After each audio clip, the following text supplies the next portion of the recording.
Welcome to my views and news. Thanks for joining the live chat. Can you hear me, viewers?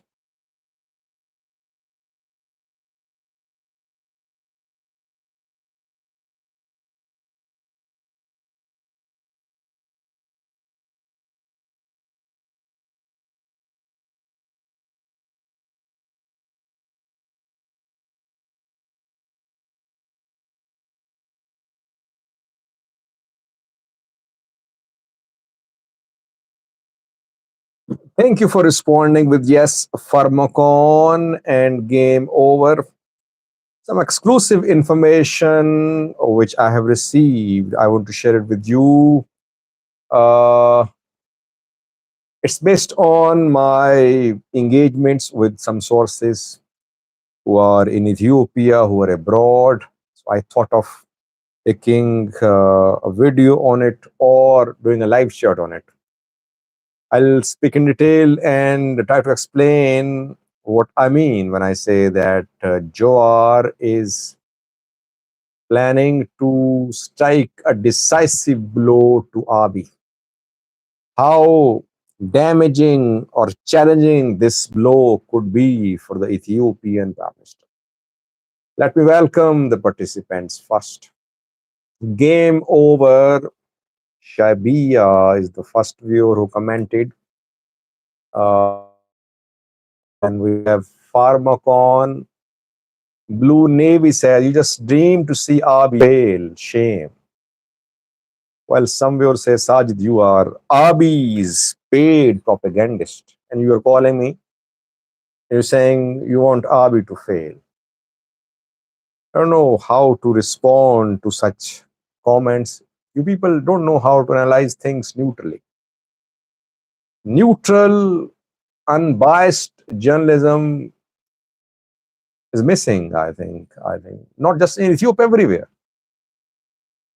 I don't take pride in being one of the few, but I know that the news outlets covering Ethiopia, Eritrea, they are biased, compromised. Uh, Neutrality is missing. So it's difficult for people to digest it,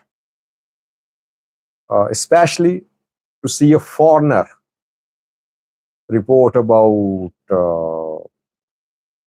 Ethiopia, Eritrea.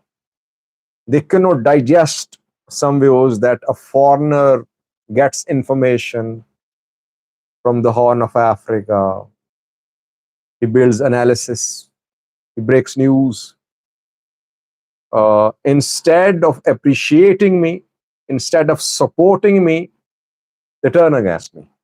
Perhaps an inferiority complex they're suffering from that someone from outside is teaching them. I don't teach anyone. I am a student. I learn. I share my views with you. And some people all day in comment section say, Sajid, tell us about Pakistan. You're not talking about your own country. They know that 99% of the viewers are non-Pakistani. So what should I do?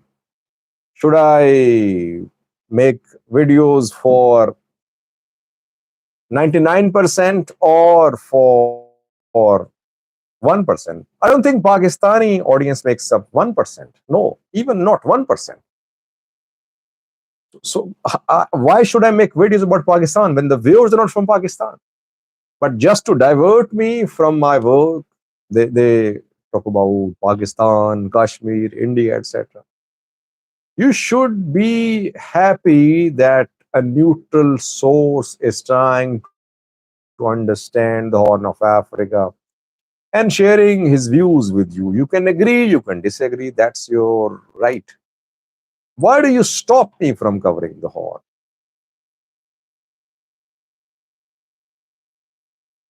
Uh, Abdullahi Malin here, Elvon.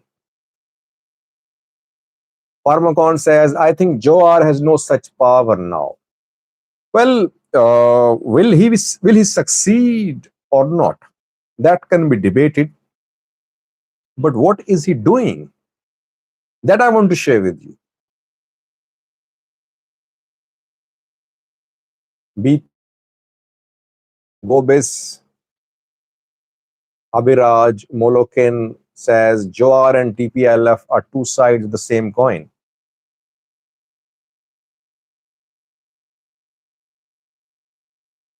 Mo Soma, Eli Horace Aboris.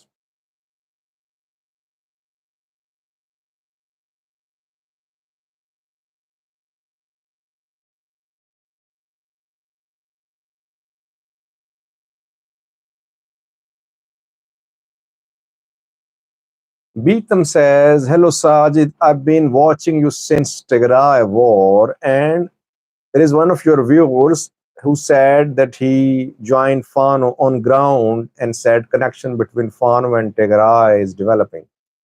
Well, I am not in touch with that viewer.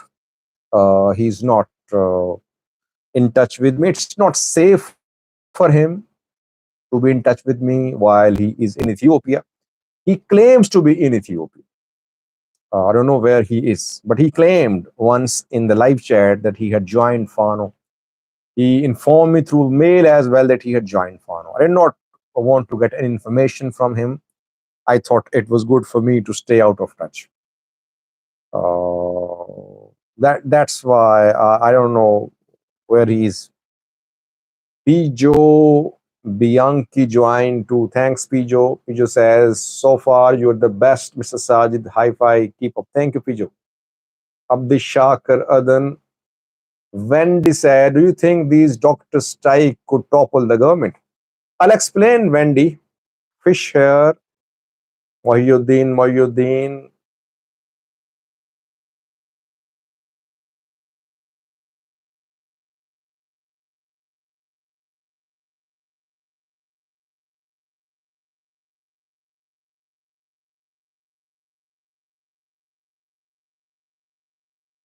Yini Musica joined. Welcome, Yini. Shumat Kifal, you're here. Blue Navy says, leave Ethiopia alone.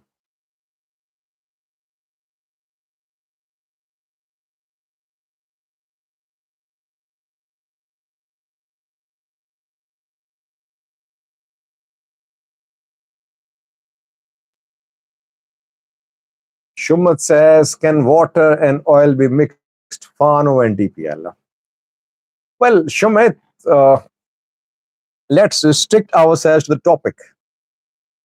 We can do a live chat tomorrow or a video about Fano, TPLF allies. Let's talk about Jawar. What is he doing? I picked this topic for tonight's live chat. There is a reason behind that. I got some information about Jawar's activities. Uh, he's very confident. I thought of sharing it with you. Yini, let's talk about war tomorrow. Let's talk about Jawar versus Abiy today. It's not just Jawar versus Abiy. There are so many players involved.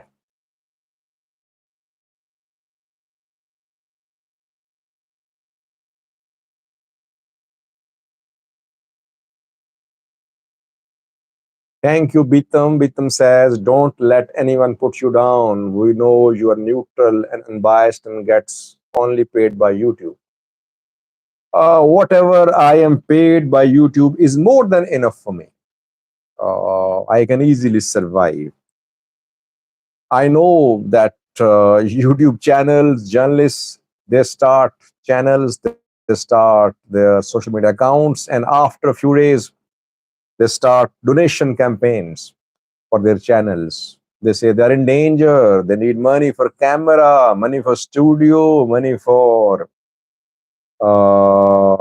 paying their sources. Those who claim to be neutral suddenly start making demands. They want to raise money. I don't need lots of money to continue my work. I can record a video on my mobile. Don't worry about my background. Don't worry about the quality of the background. What I worry about is the quality of my content.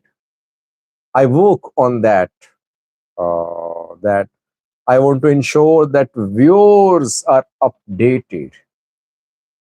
If they watch my views and news, then it's the responsibility of my views and news to update them so that they are aware of the developments in the region and they are not uh, that they're not guided wrongly by me. They have information available. So that is why I work on content. I don't work on camera, background, etc. Anyway, let me start, viewers. Let me speak for around 5 to 10 minutes. I want to explain the topic. Then I can take your questions in the comments. And I would request you please ask questions or write comments about the topic which I have chosen for this for tonight's live chat.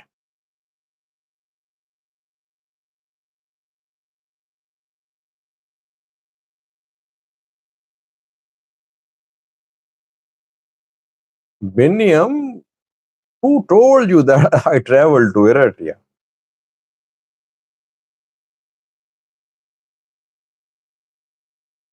Let me start, viewers. Can I start?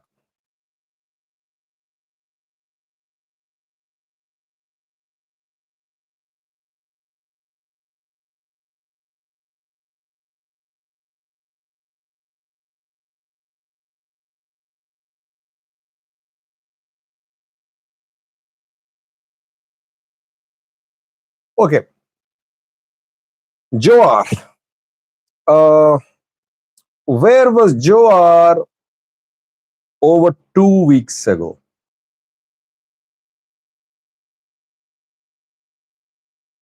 I did not mention Biniam. I have never been to Eritrea. Uh, Jawar, where was Jawar around 2 weeks ago? You know that Jawar could not launch his book from Nairobi, Kenya.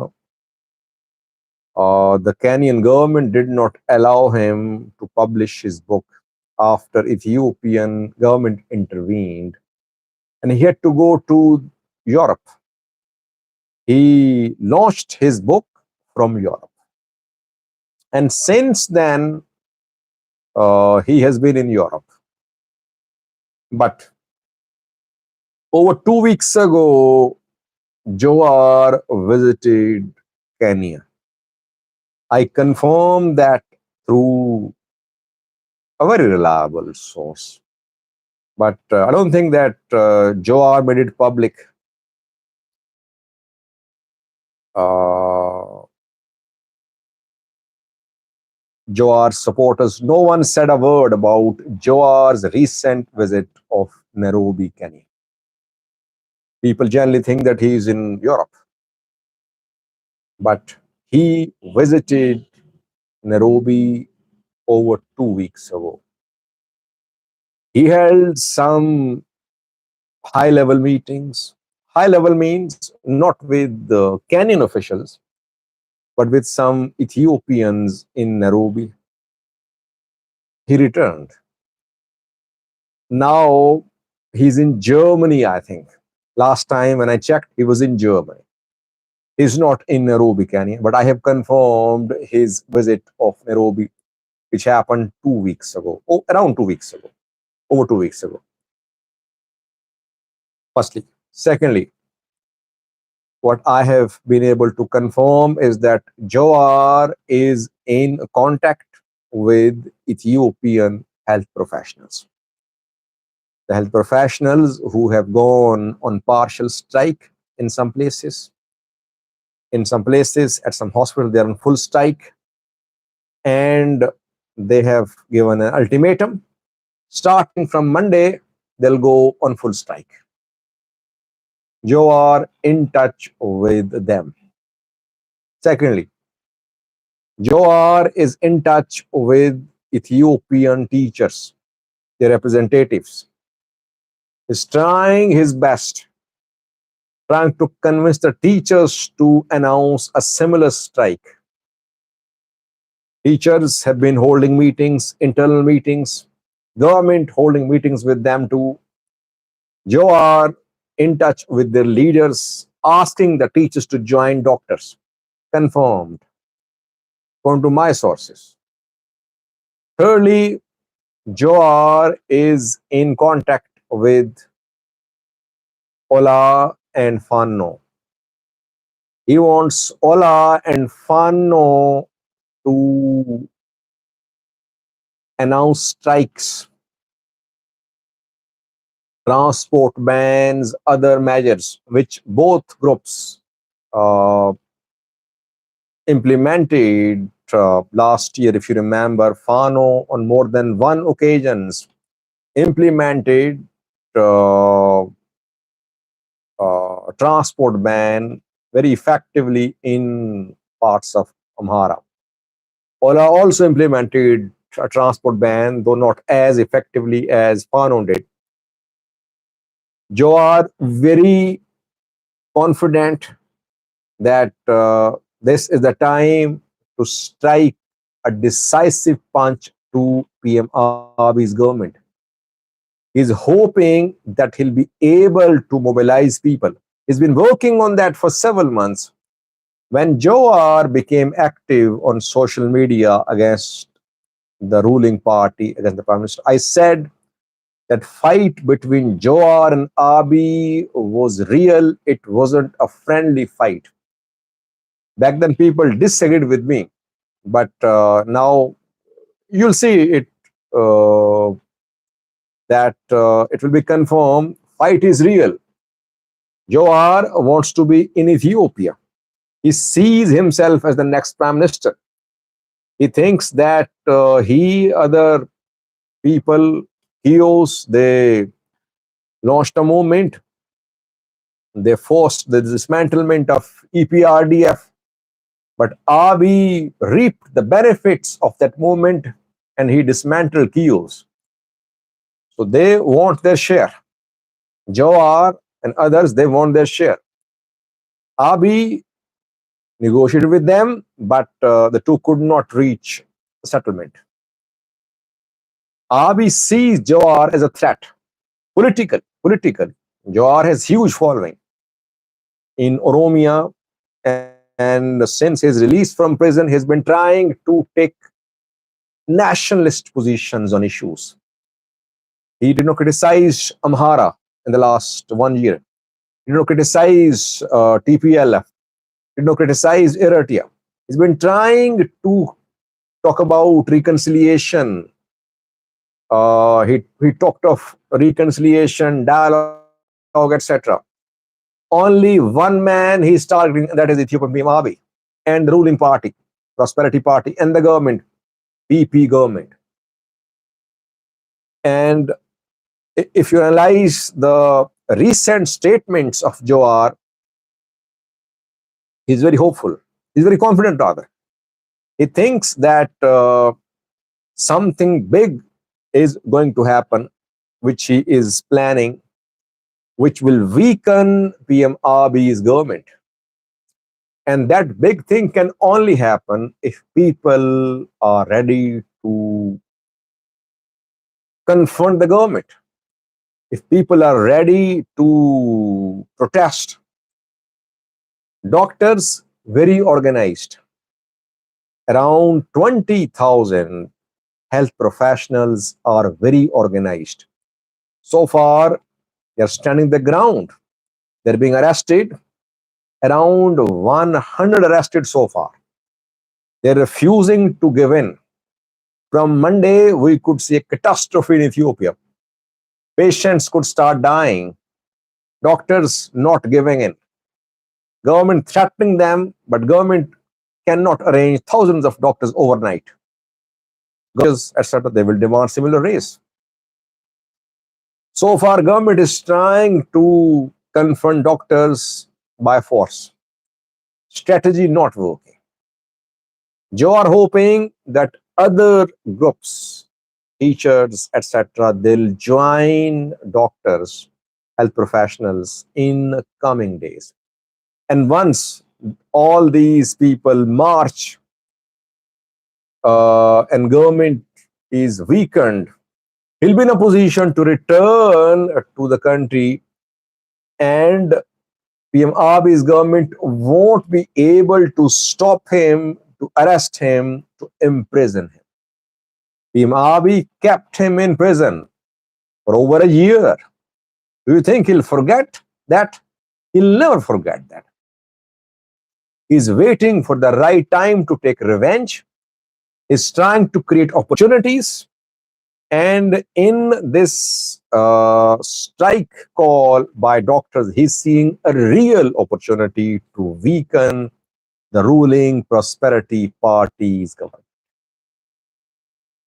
So coming days are crucial. I have been saying, by the way, that 2025 is the year of political upheaval in Ethiopia. And secondly, I've been saying 2025 is the year of Ethiopia Eritrea tensions.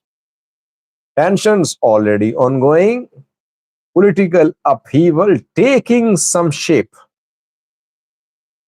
Abiy government will have to be very careful, I think.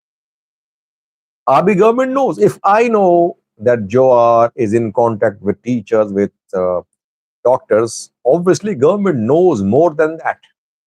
The government people are saying that these conflict entrepreneurs and pseudo politicians are igniting a conflict in Ethiopia.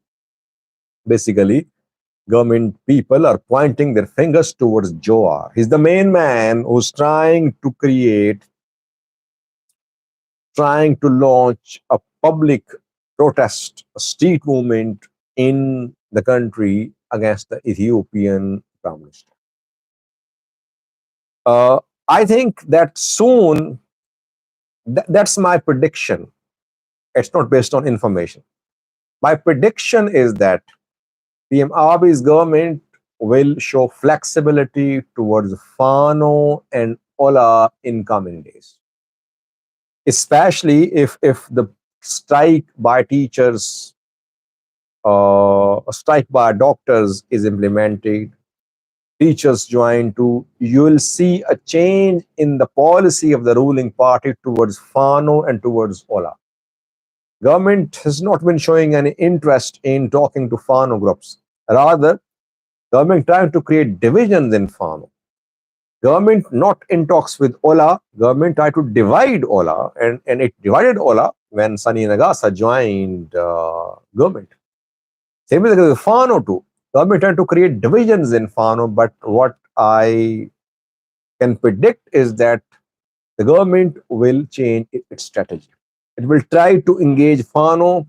It will try to engage Ola.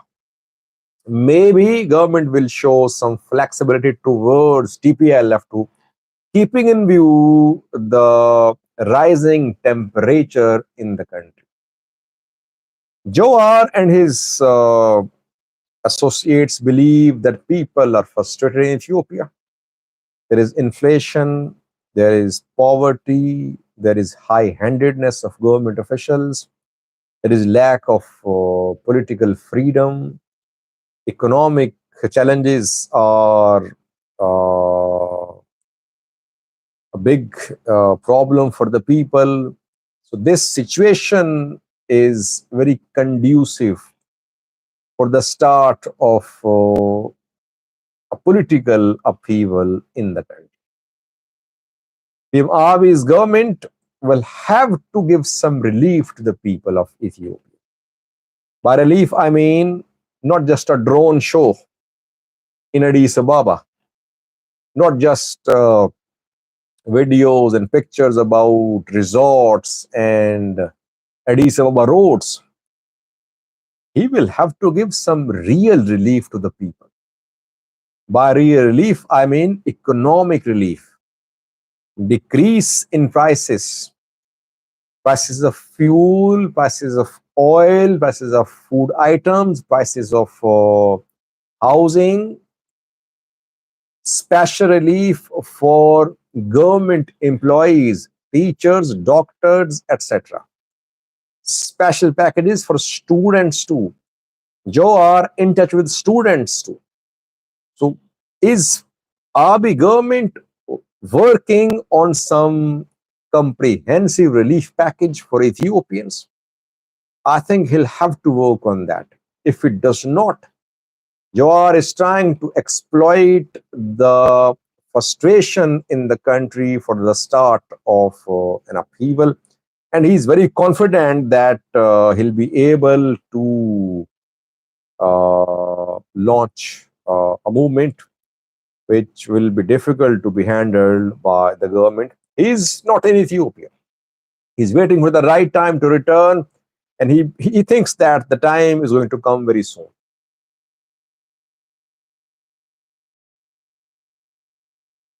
Well, now I can take your questions and comments.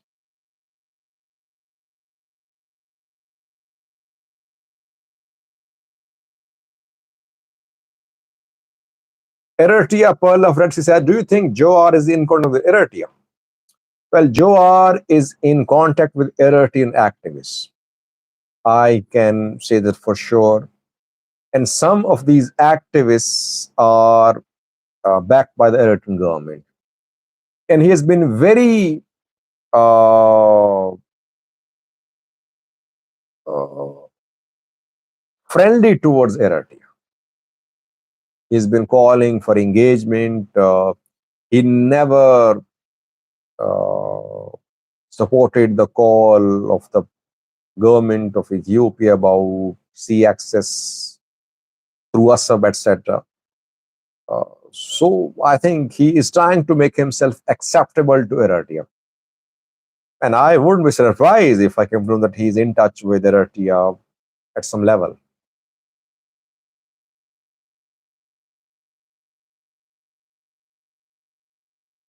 Ebenezer says, you said Ethiopia has reach as drones, but no visible evidence in the country. Well, if the leaders are wise, they never show evidence. Military capabilities should never be disclosed. Uh, we saw that during Pakistan India recent war that Chinese surprised Westerners. No one thought that Rafale would be shot down, that S-400 could be destroyed by J-10. This is what happened. How? Chinese kept their capabilities hidden. They were waiting for the right time. So don't expect that Ethiopia would be disclosing its each and every capability publicly. I think Eritrea is smarter, Eritrean government smarter than Ethiopian government in this respect, that they don't show their capabilities. Generally, they keep their capabilities hidden. This is what military should do, by the way.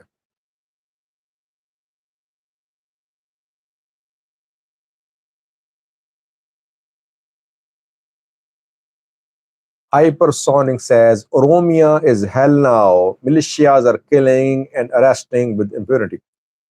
Well, in Oromia, now so many players are emerging above law. They are militias, armed groups, criminal elements, government forces. All that is leading to definitely a mess in some parts of the region.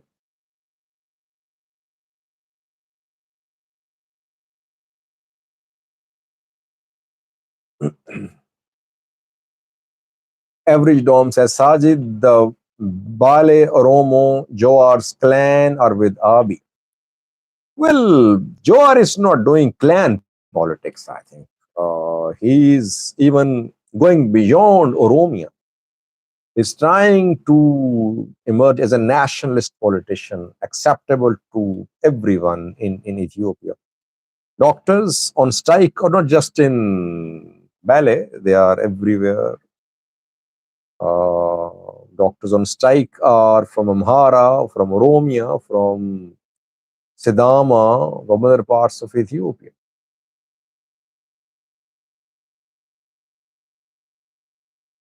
Thank you, Beniam, for buying the sticker. Beniam says, your video of lady traveling to Eritrea paying high prices for hotels, you made it seem that you also travel there. No. Beniam, in that video, I said that I also travel. So I know what types of hardships are faced by travelers. Uh, if there is no SIM, if there is no internet, if there are no cheap hotels, traveling becomes difficult, especially for budget travelers. I never said I visited Eritrea.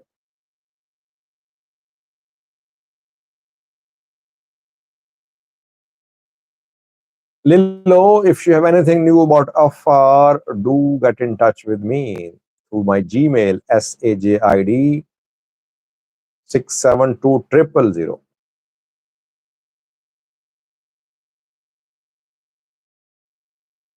Important question from Jacob. Jacob said, if given a chance, do you think Jawar can take Ethiopia out of this political and economic crisis? Well, I don't know, to be honest. Jawar he's only relying on criticizing Abiy. Did he share his manifesto? Does he represent a party? I mean, his own party, OFC, is in secret contact with the ruling party. And what Jawar is trying to introduce in Ethiopia could lead to conflict, lawlessness, maybe. And maybe then people will have to sit, uh, players in Ethiopia will have to sit and agree on some new charter. This is what Jawar wants to achieve. Jawar alone cannot do anything. I mean, uh, there are so many players in Ethiopia. Jawar will need the support of all of them.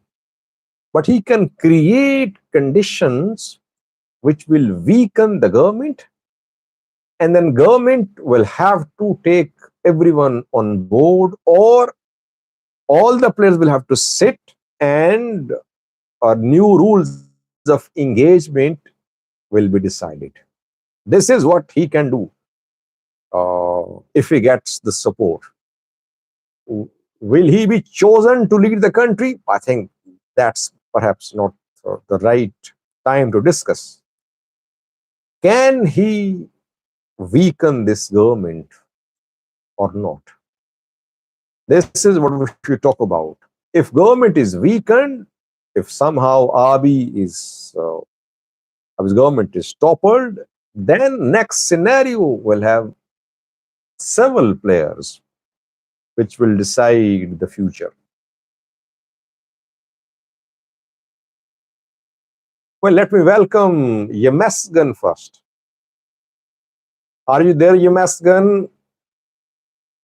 I think people know who Yemesgan is. Most of the viewers know. A viewer asked a question about him a few minutes ago.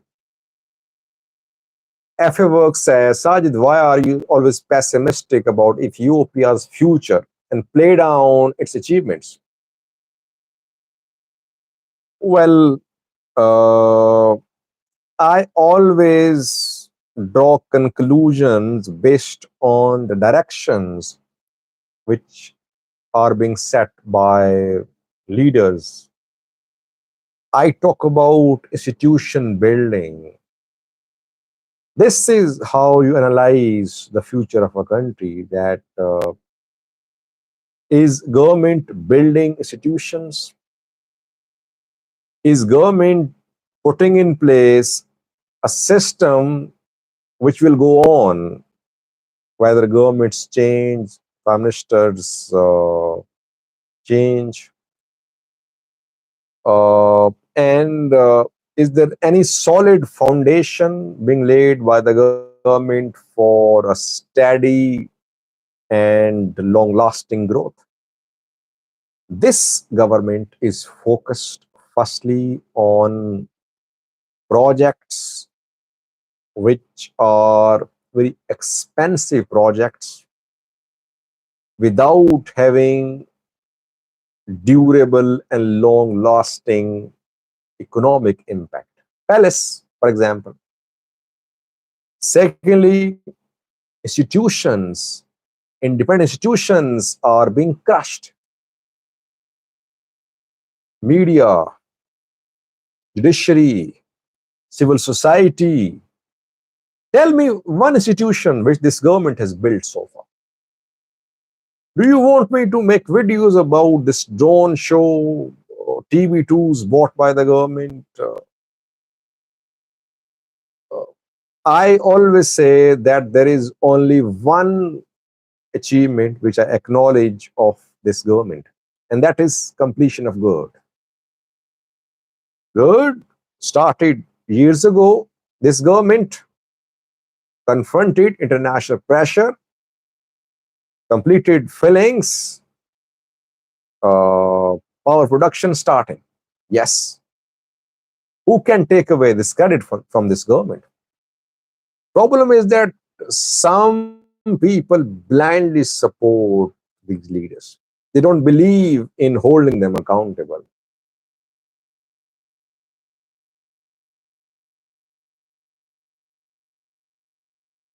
Thank you, Ted Teddy, for buying the sticker.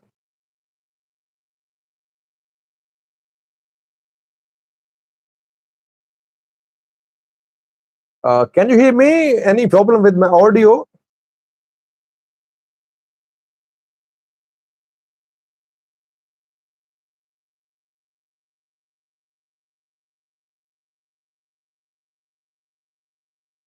No, Yamasgan, we did not forget you. Problem is that I did not contact you because of where you are. I thought maybe you could be in trouble. So I left it to you to decide to stay in touch with me or not.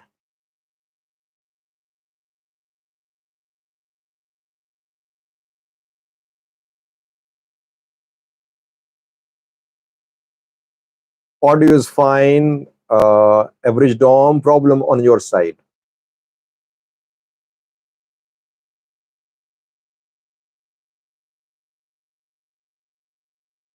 Boro Ganamo says, what do you think the fate of PM Abiy if the strike continuously intensifies and become beyond the government control?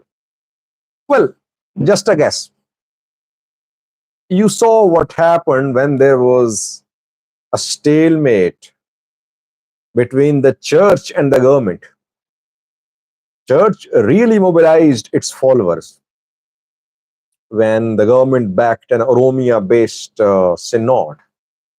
And when the government realized that it could be in danger, what did PM Abiy do? He went to the church headquarters. He made peace with the Orthodox of Ethiopia. I think that if Abiy government realizes that it's in danger, that this doctors movement has the potential to destabilize the government, I think the government will back down. It will try to give relief to health professionals. Relief should be given now, I think. Maybe government is underestimating this movement. But if the movement goes on for a few days, strike is implemented fully, then I think that Zimbabwe's government will back down and try to engage doctors, maybe with offers of raise in salaries.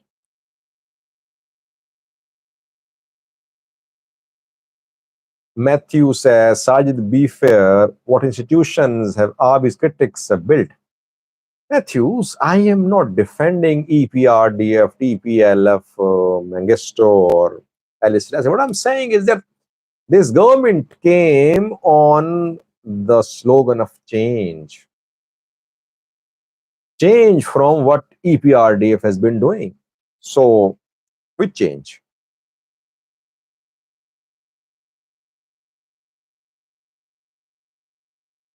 Yamaskan says he finally got the okay to contact me. Okay, Yamaskan, how are you doing, by the way? What do you think of the movement of which you are part, Pano?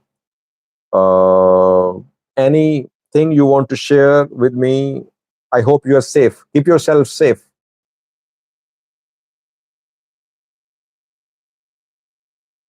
Ibo press join too. Well, Lilo, I don't have anything significant to share about Afar. Uh, there is some half-baked information. Working on it, and if I get any credible information, then I'll make a video on that.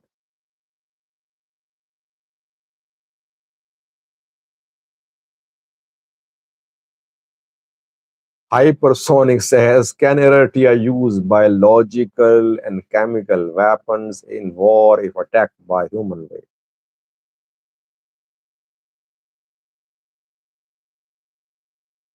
Yamaskan says, all I can say is Fano is uniting and I will get you interview with Mere Vodajo if you want. Well, Yamaskan, if I start interviews, then I'll have to interview everyone.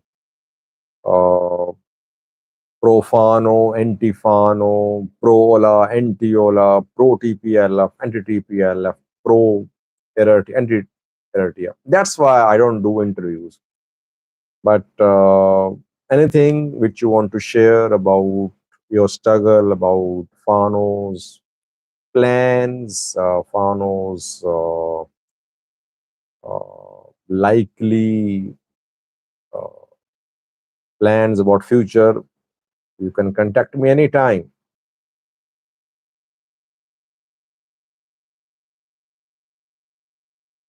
Gebra Michael says, I appreciate your updates and excellent analysis. How did you get interest in on? Well, I started covering war, Tegarai war. I was basically interested in covering war. And this war, 2 year long war in northern Ethiopia, actually developed my interest in the Horn of Africa. And secondly, people helped me a lot. I mean, without people's support, I couldn't have understood the Horn.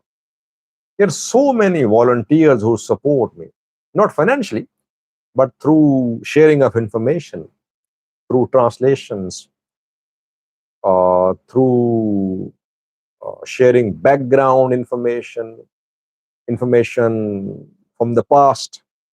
So you people helped me a lot in understanding the Horn of Africa. Still, I learn from people. There are some people very close to me for the last 5 years. I trust them, they trust me.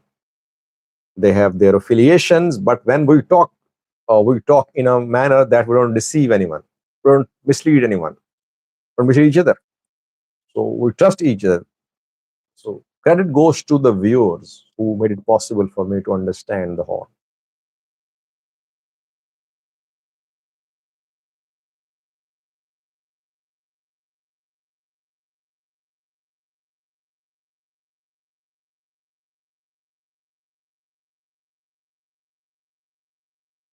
It's 46 minutes have passed. I think we should end the live. This is the longest live chat in recent months.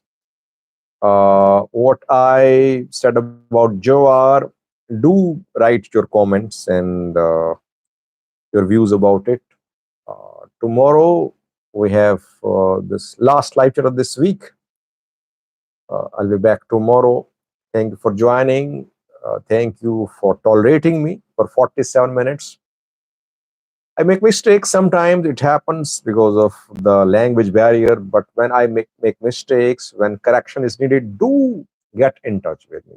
Send me emails, or if you think that important issues are being neglected, I should cover them. Do contact me anytime. You can contact me. I'm here to respond to your questions and comments. I'll be back tomorrow with this week's last live chat.